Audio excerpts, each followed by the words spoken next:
Қайырлы күн, құрметті оқушылар. Біз сіздермен бүгін нағыз ұбт-ның нұсқаларын талдайтын боламыз, яғни 2021 жылғы. Бұл жерде бірнеше сұрақтар келеді.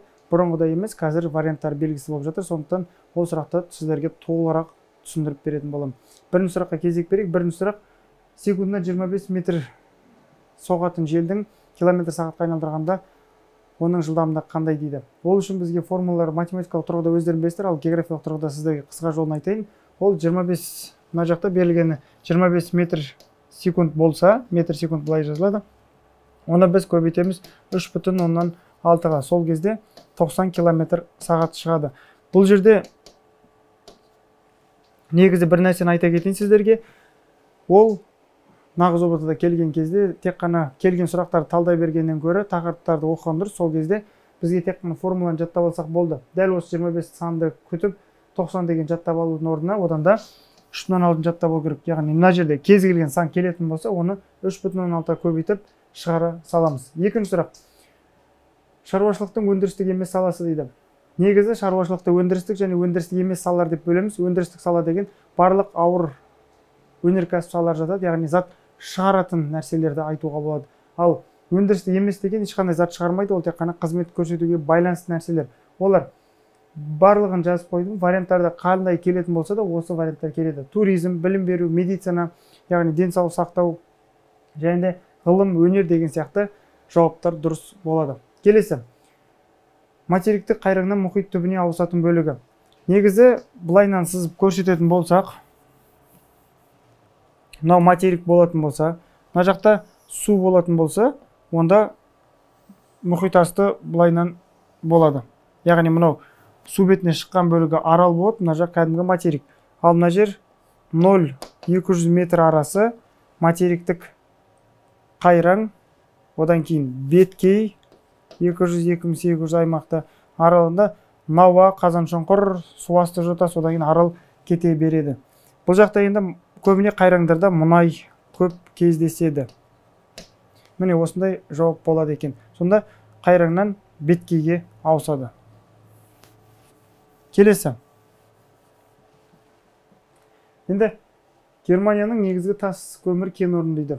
Бұл Германияның негізді сіздер елдер туралы сұрақтар келмейді деп ойлап қалмаңыздар, себебі 7-ші сыныпта да елдер туралы жазылған болатын. Соған байланысты Германияның негізгі тас көмір алаптарын сұрап тұр екен.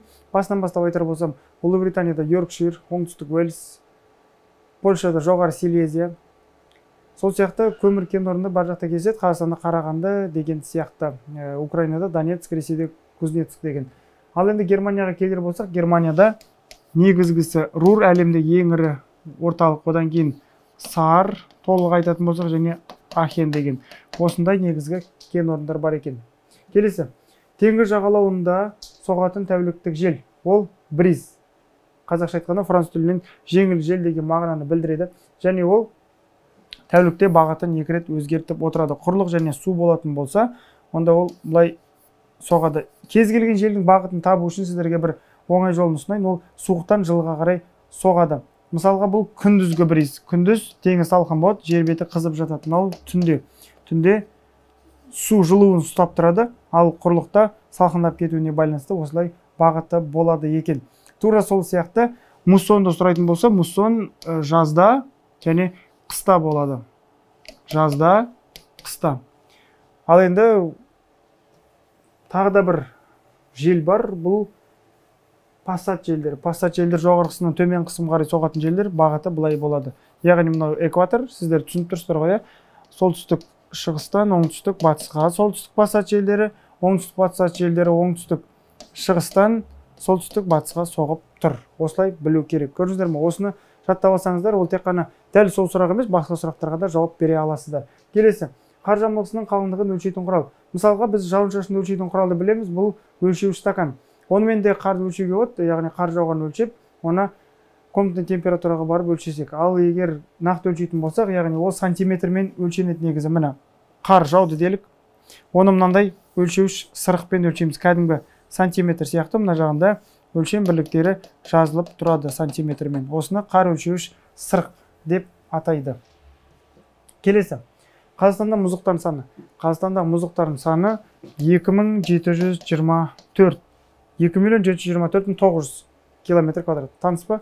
Ол Қазақстанның жер көлемі. Яғни екеуі де бір шамалас, тез жаттауға сіздерге оңай болу үшін. Ең көбі Жетісу алатауында. Себебі ол биік болмаса да басқаларына қарағанда төбесі тегістеу болып келеді. Ал тегістеу жерлерге, тауаралық ойыстарға, сол жердегі шұңқырларға көп мұздықтар жиналады. Мынаны мұздық деп ойлап қалмаймыз, мұздықтар мынандай ойыстарда жинақталады.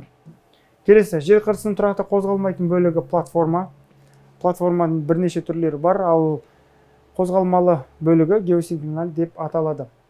Оралтау мен Еділ өзені аралығындағы үлкен қырат. Әрине қырат деген кезде бірден таба аламыз, жалпы сырт қыраты. Бұл Шығыс Еуропа жазығының бөлігі, Еділ мен Жайықтың арасы. Толқынның табанынан қырына дейінгі қашықтық. Міне екі толқын. Мына жерде табаны, биіктігі, қыры немесе жалы. Мына жақта айтып тұрғаны табанынан қырына дейінгі бұл биіктігі. Міне таптық, мынау ұзындығы, қыры жалы, мынау табаны. Міне толқынның элементтері осы.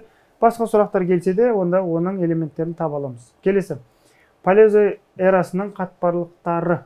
Палеозой эрасында екі қатпарлық бар. Бұл Каледон және Герцен қатпарлығы. Алғашқысы Каледон, кейіннен Герцен қатпарлығы. Әлемдегі барлық таулар десек те болады, және Қазақстанда таулардың көбі осы Каледон Герценда қалыптасқан. Келесі. Мұхиттық жер қыртысының қабаттары. Материктік жер қыртысы бар, мұхиттық жер қыртысы бар. Мұнаяқты жерде бар, мына жер қыртысы осындай қабаттардан тұрады. Базальт, гранит және шөгінді. Шөгінді барлық жерде бар. Сонда мұхиттың астында гранит қабаты кездеспейді екен. Сонда базальт шөгінді болады. Ал материктікте базальт, гранит шөгінді болады екен. Келесі. Екібастұздың көмір кен орындары. Әрине ол әлемдегі ең үлкен ашық әдісті кен орын Богатырь немесе Алып. Одан восточный, северный, центральный, степной деген сияқты кен орындары бар. Келесі. Жер қыртысының бетінде сыртқы күштер әсерінен пайда болған жыныстар. Әрине ол сыртқы күштер әсерінен болса метаморфтық тау жыныстары болады. Келесі. Азиядағы мешеу елдер. Мешеу елдер дегеніміз әлемде ең кедей елдер, жағдайының төмен елдерді, жалпы ішкі өнім бойынша ең төмен елдерді мешеу елдер дейміз. Азияда олар Непал, Бутан, Ауғанстан, кейін Йеменде жатқызуға болады. Әйтпесе көбі ол Африка елдері, Сахел сызығы бойындағы елдер. Келесі. Кабель зауыты орналасқан қала. Ол қала Семей қаласы. Семей қаласында кабель зауыты орналасқан. Өскеменде конденсатор зауыты бар мысалға. Мұхиттардағы беткі ағыстардың пайда болу себебі. Әрине ол мұхиттағы беткі ағыстар ол жүреді, ол тұрақты желдерден. Тұрақты, кәдімгі жел емес, тұрақты жел. Себебі мұхит ағыстарының орындары, бағыттары өзгермейді. Сондықтан тұрақты желдерден болатындығын білу керек. Келесі, Тарбағатайдың ең биік нүктесі. Тарбағатайдың ең биік нүктесі Тастау 2892 метр. Жаттауға тез, жауап беруге де оңай. Көршілес екі толқын қырларының арақашықтығы. Жаңа біз тапқандай бірден өздерінде біліп отқан шығарсыңдар, ұзындығы болады.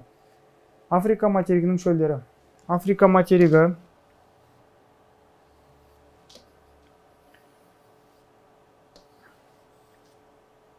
міне Африка материгі. Африка материгінің мына жерде Ливия шөлі, мына жақта Сахара шөлі, мына жақта Калахари, мына жерде Намиб шөлі бар. Осындай 4 шөл бар екен. Сонда тропиктік белдеу кесіп өтетін, мына жақта ылғалды мәңгі жасыл ормандар бар, және қалған жерлерін саванналар алып жатыр. Келесі, темір қорытпалар, яғни темірден алынатын өнімдер десе, немесе толық циклді металлург комбинат десе, шойын болат прокат. Шойын болат деген күкіртек мөлшерінен байланысты айтылады, болат одан кейін шойын, және прокат деген болаттан алынатын дайын өнім. Шойын ауыр, болат прокаттан машина жасауда қолданылады. Ал оның шикізаттары темір, хром, кремний, марганец атады. Келесі, Қазақстан жеріндегі Батыс Тянь-Шаньның жоталары. Батыс Тянь-Шань деген осы біздің оңтүстік Қазақстан аймағын алып жатқан жерлер, яғни Жамбыл облысы мен ары қарай көбіне оңтүстік Қазақстан облысы бұрынғы және қазіргі Түркістан облысы бойын алып жатыр. Әрине ол бөлек жатқан Қаратау бар, ал Ташкент маңы жоталарына Өгем, Сайрам, Піскем, Қазығұрт, Боралдай, Қоржынтау деген жоталар жатады. Кез келген вариантта араласып келе беретін болса да, осыларды белгілей береміз. Келесі, француз қоғамдастығы. Француз қоғамдастығы деген негізі 5 шалғай департаменттен және 2 шалғай аумақтардан тұрады. Олар Атлант мұхитындағы Ньюфаундленд аралының маңындағы, түсініп тұрсыздар ғой, Канаданың қасында Атлант мұхитында Сен-Пьер мен Микелон деген аумақ бар. Одан кейін Кариб теңізінде Гваделупа, Мартиника. Үнді мұхитында Африканың оңтүстік Мадагаскар жанында Реюнион деген аймақ бар, және оңтүстік Америкада француз гвианасы бар. Міне шалғай департаменттер осы. Ал шалғай аумақтар бұл Австралияның шығыс жағында мұхиттық аралдар жақта Жаңа Каледония және француз Полинезиясы бар. Міне осының ішінен тауып кез келгенін белгілесек болады. Келесі, Өзбекстандағы күкірт және газ өңдеу зауыты Мүбәрак. Яғни бізде қайдан білеміз, ол оңтүстік Қазақстанда газбен қамтамасыз ету үшін салған құбыр десе Мүбәрак Алматы. Міне сонда газды Мүбәрактан алып келеді екен. Өйткені ол жақта газ өңдеу зауыты бар. Келесі, Торғай бокситінде баратын Орта Сібір магистральдің тармағы. Бұл өте сіздерге жаңа ақпарат. Бұл оңтүстік Орта Сібір магистралына қатысты нәрсе. Яғни Орта Сібір, нақтырақ айтқанда, Есіл Арқалық болады жауабы. Сол жерде тармақтар тартылған, кішігірім темір жолдар. Келесі, Ла-Плата елдері. Біз Оңтүстік Американы білуіміз бойынша, Оңтүстік Америка негізі жазықты елдер және мына жақта аңтау елдері болып бөлінеді. Мына жерде Ла-Плата елдері бар. Олар Парагвай, Уругвай және Аргентина. Медицинада жүрек қан тамырларын ауыстыруда қолданылатын металл. Бұл өте сирек кездесетін тантал. Қазақстанда да біршама кездесетін негізгі сирек кездесетін металлдардың түрі тантал. Бұны жаттап алыңыздар, өйткені бұл өте жаңа ақпарат. Келесі. Өзендердің тасынулары мен шөгінділерінен пайда болған жазықтар. Яғни біз еске түсіруіміз керек, бұл да сіздерге жаңа ақпарат. Қай жерде өзен бар әлемде? Соның маңында қандай жазықтар бар еді, соған байланысты. Ежелгі қоныстанған жерлер әсіресе бұлар Месопотамия. Месопотамия деген ежелгі қос өзен Тигр Ефрат паршығанағына құятын жер, сол аймақты айтсақ болады. Өйткені өзен шөгінділері Тигр Ефратқа байланысты. Және Қытайдың ірі өзендері ағып өтетін Ұлы Қытай жазығы, Қытайдың шығысында. Және Ла-Плата. Ол жақта да бірнеше Парана, Уругвай деген сияқты өзендер ағып өтеді және эстуариялық өзен сағасы бар. Демек, осы үш аймақ болады. Келесі, халықтың ұдайы өсуінің қазіргі типі. Қазір қандай? Ту өте төмен деп кетті қазір, дәл қазіргі жағдайда. Өлуде төмен және табиғи өсу де төмен болып отыр соған сәйкес. Келесі, дүниежүзілік нарыққа мокко кофесі шығаратын ел ол Йемен. Мокко деген кофенің түрі бар. Әлемде танымал, соның отаны негізі аймағы өсіретін жері Йемен. Оңтүстік Батыс Азия елі Йемен. Ал енді контекстке келейік. Контекст геологиялық жыл санау деп аталады. Геологиялық кесте деген, жалпы геохронологиялық кесте дейміз. Гео деген жер, хронология деген жыл санау деген мағынаны білдіреді. Геохронологиялық кесте жер ғаламшарының ондағы тіршіліктің даму кезеңдерін түсіндіреді.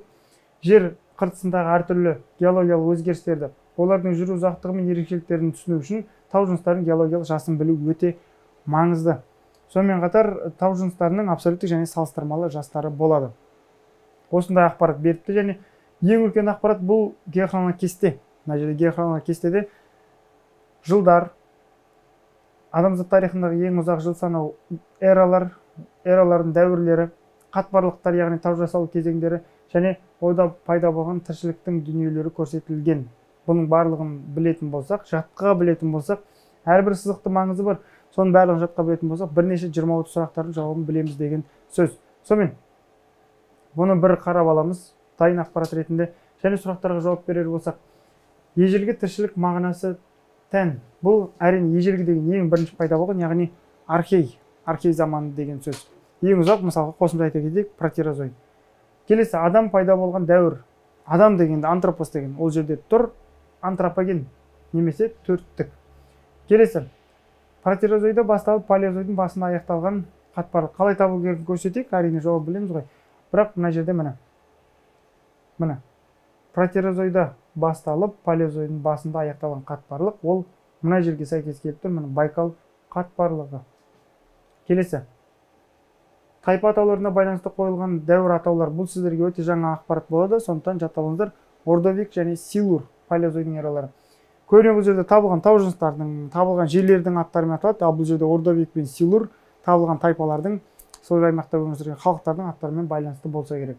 Келесі, тау жыныстардың салыстырмалы жасын анықтауда маңызды. Мысалға, абсолютті жасын анықтауда маңыздысы бұл уран элементін білу, уран элементін ыдырауына байланысты табады. Ал бұл жерде салыстырмалы жасын табу үшін оның тау жыныстар қабаттарының бұзылмауы маңызды. Өйткені бұзылып кетсе, оның жасын анықтай алмай қаламыз. Міне балалар, 35 сұрақ, 5 контекст кетті және де бірнеше сұрақтарды біз талдадық. Бұл жерде қалай берілу керек екенін, қалай талдау керек екенін сіздерге көрсеттік. Әрине, нұсқаларды біз қалай білеміз, қалай талдаймыз, оның барлығы сіздердің тақырыптарды, картаны қаншалықты меңгергендеріңізге тікелей байланысты болып отыр. Келіп жатқан сұрақтарды көп талдағанша тақырыптарды көбірек оқыңыздар. назар қойғандарыңызға рахмет. Келесі кездескенше сау бол, сәттілік.